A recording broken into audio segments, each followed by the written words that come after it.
അല്ല അല്ല നമ്മളെ ഞാൻ പറഞ്ഞു എങ്ങനെ നമ്മൾ ജ്യൂസ് മേക്കർ വേണമെന്ന് പറഞ്ഞില്ലേ നിങ്ങൾ?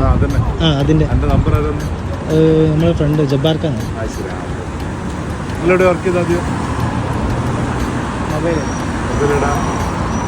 അവിടെ സനയ്യയിൽ തന്നെ.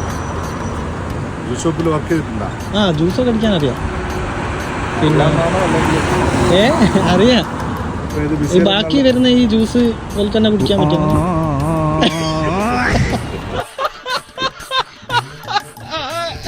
രണ്ടുപേർ ഭയങ്കര ഇഷ്ടമാണ്.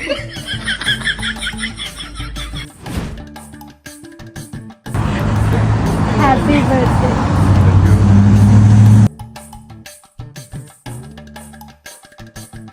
ആരാ അയച്ചെന്നറിയോ? ഇതാരാ തന്നെ? മനസ്സിലായി. വിഷ് ചെയ്തിട്ടില്ലല്ലേ?